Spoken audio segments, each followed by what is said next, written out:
Hello and welcome again to the Unnamed Football Show.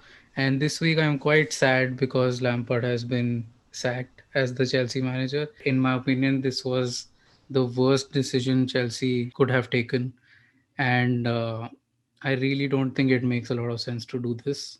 They would should have at least kept him till the end of the season and then brought in someone like Nagelsmann or Tuchel or Allegri or whoever, but at least keep him till the end of the season and see what the result is. What do you guys think about that?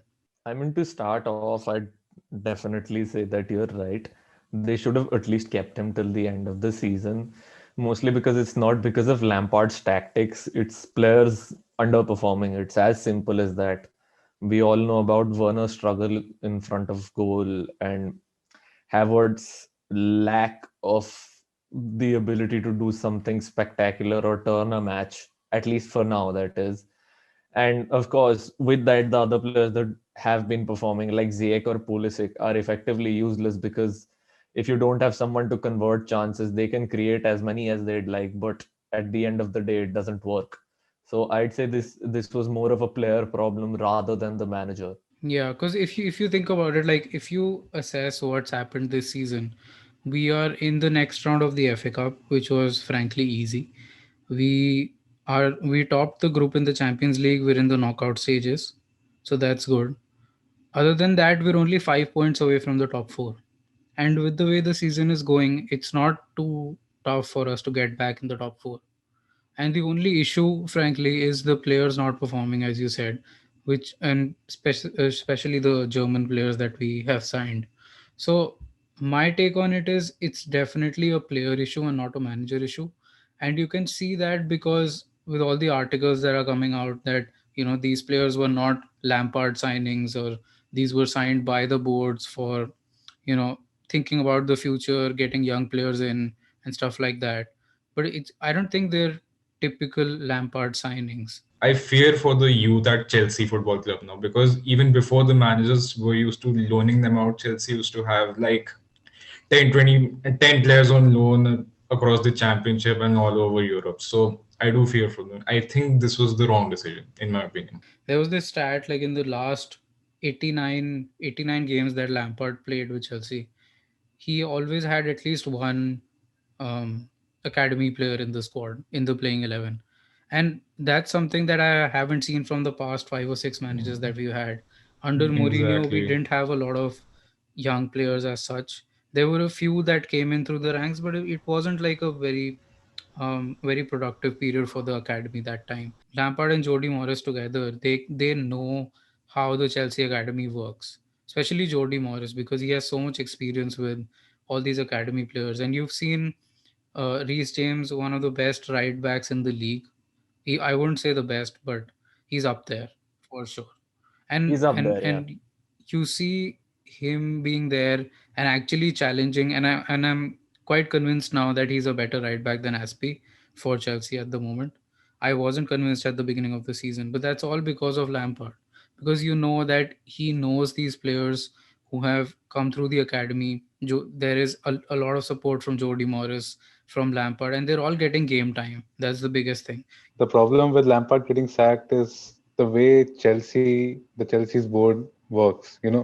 Like Hmm. it was kind of inevitable that it's going to happen, and that too before the end of the season because they just want points. Like even Pep said in his interview that there's nothing such as a project or something in the Premier League. You have to get points. But the Chelsea board, they just work like that. Like Hmm. they are known Especially the to Chelsea board, yeah. But they you are known can't to ship really. out managers. My problem is you I'll. can't really blame Hmm. it on them also because like in the past we've won like the second most trophies in the last 20 years. And I think we're second by one or two trophies and City's first. That's I mean it definitely has worked out. It does cost a lot of money. You need to invest in the academy a lot so that you can send Yeah, players but out on loan. Abramovich does But pump a lot of money into the club, so money isn't really the he issue at does. Chelsea. It was because that the amount of money he spent, considering that none of the clubs around spent that much. I mean, let's look Right. at even United. You Nowhere spend close. 100 odd million. We But if spent you 70 million. But my take on But it is it's yeah, definitely a board issue and not a Lampard or a manager issue because see, exactly 1 year ago in the January transfer window, we did not have the ban because the ban was lifted, and even then the club decided not to fund Invest any heavily. transfers. and True. and at that point in time Lampard wanted Declan Rice, and it was quite clear ki if not then we'll get him in the summer. Summer But then the window. problem was, I would, from what I have seen, is that during that time Lampard had some problems with the board कि I want players, मेरे को Declan Rice चाहिए, I want these 2 3 players. I think Tarkovsky was the other choice that Yeah, Tarkovsky was the other Lampard choice. wanted. but Yeah, Declan Rice was let go by Chelsea a few years ago as a youngster, so maybe right. that's why the board was hesitant to fund him for that. Could have turned into another Pogba saga, letting go of a player for pennies and then buying him back for millions. Right. But I mean, I get it. The financial aspect of it, I get it. But still, I mean, honestly, he wanted those signings. If he didn't get it, that's fine. But at least get someone. And you didn't get anyone, and he still got top four. So it's a really big achievement because no one at the start of that season said that Chelsea would be anywhere near the top four. The thing is, Lampard does not get sacked with fans in the stadium right now. We have to take that into account because I've seen For sure. Chelsea That's fans true. on social media right now. They are going crazy. They are like saying that how have they done this? The Chelsea board, in my opinion, has no romanticism for Lampard. I mean, he's a legend. I mean, for it worked out for Ole.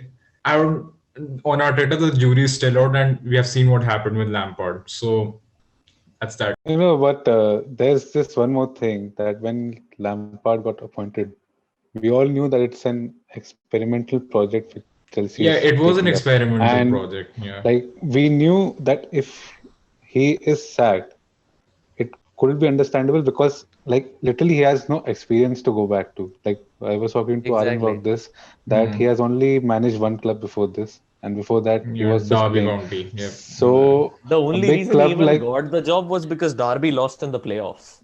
Right. yeah, Look, and and people say this also that Lampard's biggest achievement was denying Leeds promotion in that 18-19 season. Well, that's not completely right, but they do have a case in that also.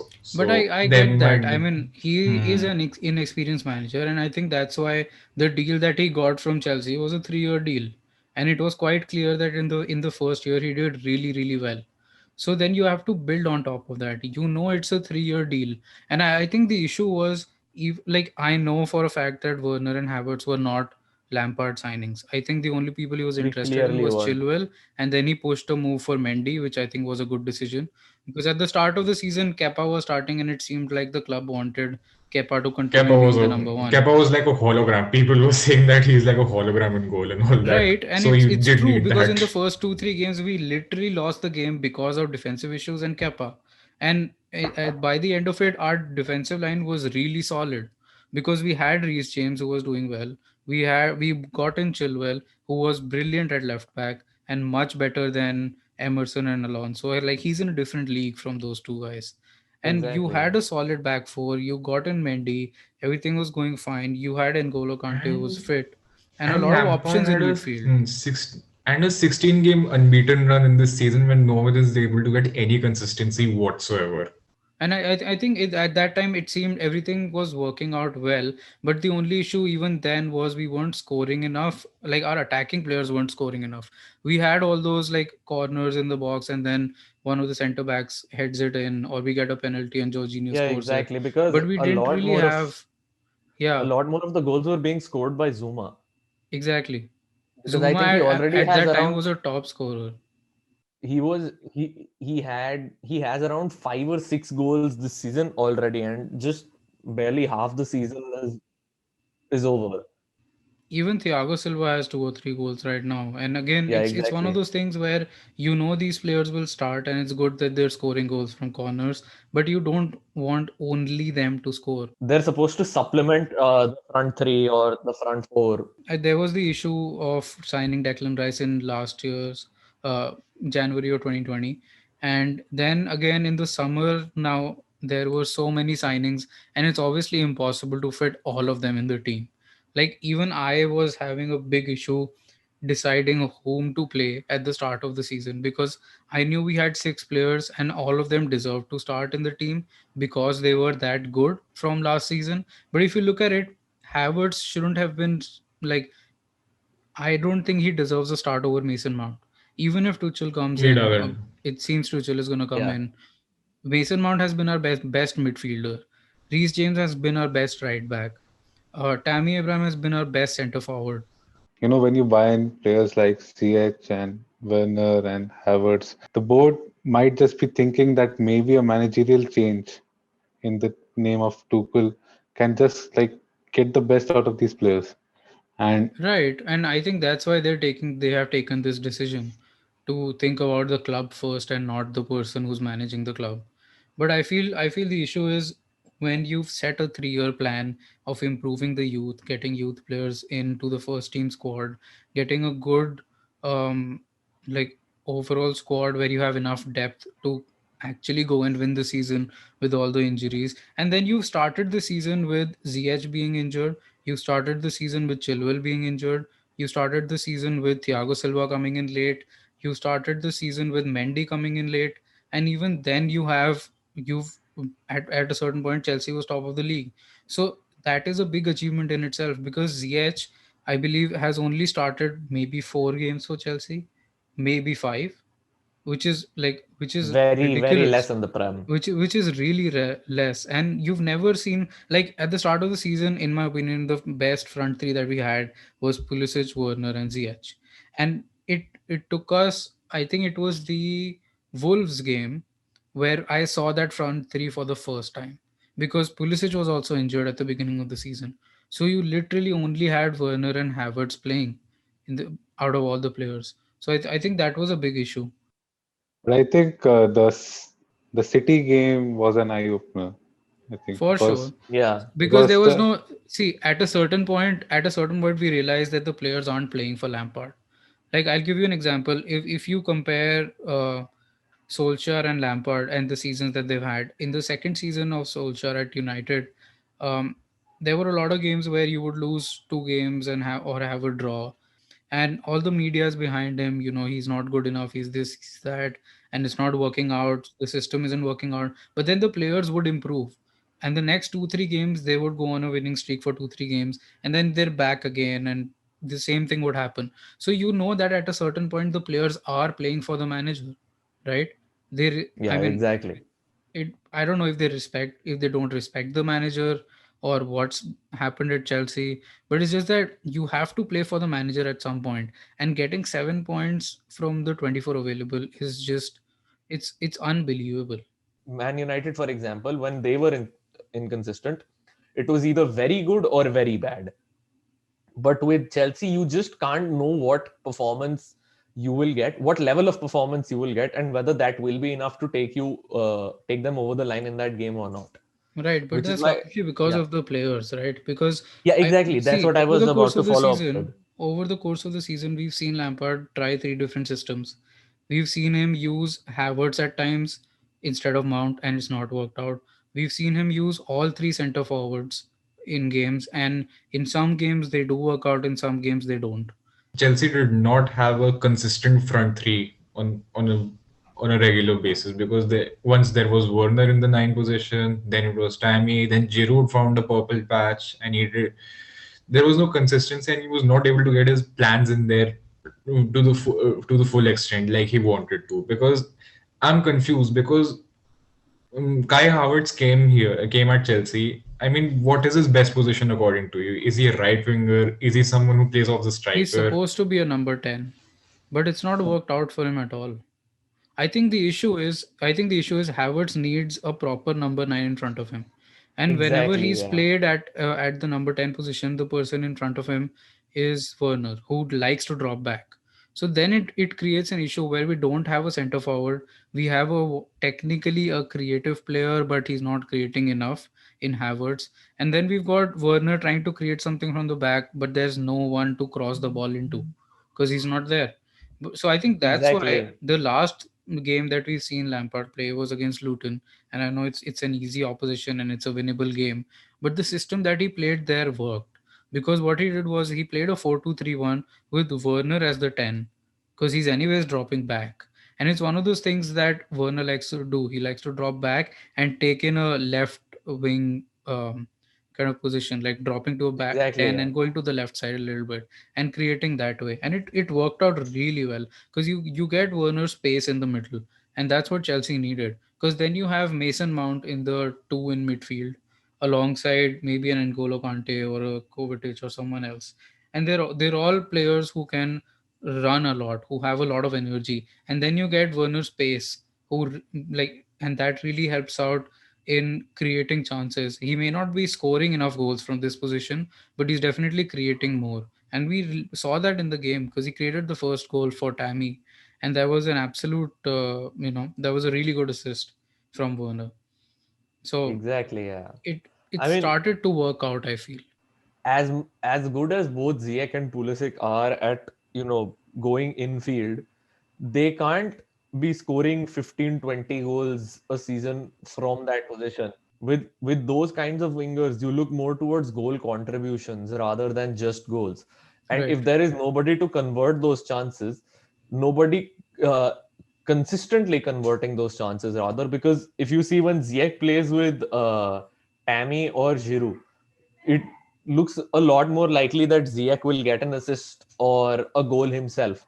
But when Werner is playing, there are wingers making overlapping runs, but Werner is dropping back. So essentially, Hmm. there is a hole in the middle of whatever area of the pitch that they're playing in, and there's nobody to pass to. So they either have to go for goal or hold up the ball themselves, and both of those positions aren't exactly conducive to a goal scoring chance or a chance to set something up. So that is, I really do believe a lot of the problems that Chelsea have had are because you do not have a consistent player scoring goals.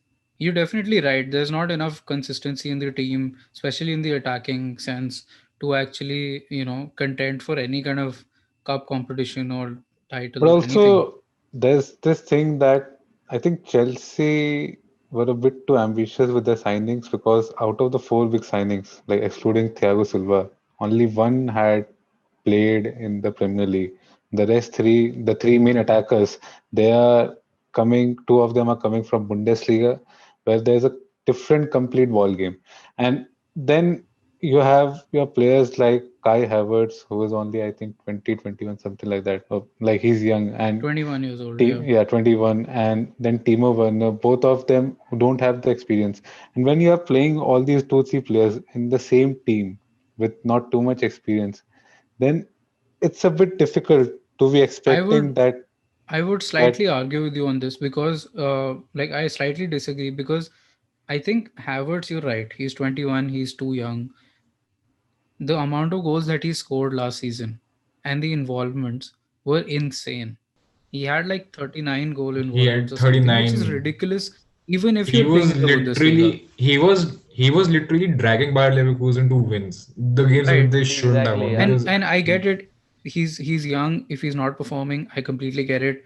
We have Mason Mount, and sometimes both of them together have kind of worked out, but it's fine. He's a signing for the future. He's 80 million, but he's a world class signing, so I get it. But Werner is 24. He's played for both club and country last season, and he's performed really well.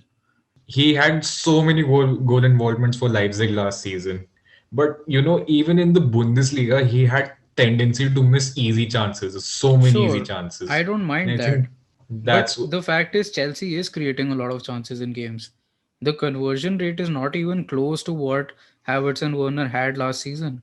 And be it Giroud, who at times can score 4 goals in a game against Sevilla and like after that just drop off, or it's Tammy who has a hat trick against Luton and then sometimes he plays well, sometimes he doesn't. It's just not fitting in. Like the center forward position has been Chelsea's Achilles heel for years, and once Diego Costa left, we haven't been able to get anyone to fulfill that role correctly and in the way that it's supposed to Exactly. be.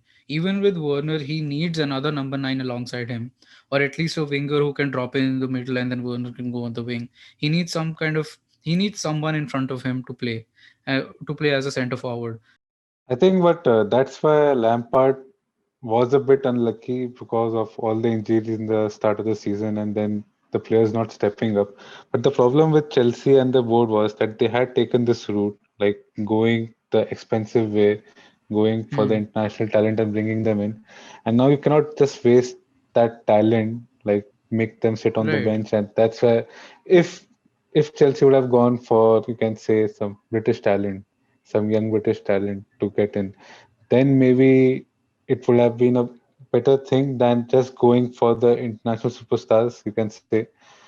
I think that's why the Chelsea was a bit ambitious. Like you cannot expect like you bring in five major signings and all the five click. When you're improving a team, I think around 2-3 signings in a single area would have been fine enough, if in my honest opinion.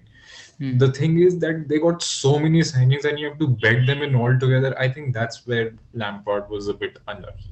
Werner has played on the wing. He's played in the center. He's played as a attacking midfielder. Havertz has played on the wing. He's played as a center forward. He's played as a attacking midfielder. It's just he's literally tried everything and nothing is coming. Like no one is being consistent enough. And perhaps that's slightly because of the fact that there's no preseason and there's no fans in the stadium. Because if there's fans in the stadium, the problem is these new signings have come in from other countries. They don't know what the Premier League sounds like. They don't know what the What stadium Exactly, yeah. sounds like. They what's the don't know what it atmosphere like, what what the it means to the atmosphere fans is. and all that. Yeah, Right. that's And for sure if they're not performing, the fans will be on their asses, dude. It's the fans are not gonna spare them. Exactly. They haven't faced the, to use the colloquial term, the wrath of the English Right. yet. I think that's where Ole deserves a bit of credit there, because for all the tactical problems he has faced here during his time at Manchester United, he has protected his players in a way that they don't get demoralized and all that. I mean, for Exactly, example, yeah. for Paul Pogba before that Leipzig game, his agent was making comments and all that. He handled Yeah. it well and he said that okay, we'll see to it. Okay, we have a big game here. Exactly, yeah. So, I mean, that is one area where I feel that, had there been fans in the stadium, or even if Werner and Havertz were engaged with the fans somehow, then it would have given them a psychological kick that would either make it evidently clear that they couldn't perform in this league, or it would lead to them performing at the level in the Premier League at the levels at with which they were performing in the In the Bundesliga, or Bundesliga. for the Yeah. national team. Thanks for watching. It was a great episode. Um, yeah, follow us on Instagram if you want to be on the stream. Uh, Text me, reach out to me, and we'll have you on. And thanks for watching the Unnamed Football Show, and we'll see you guys next time.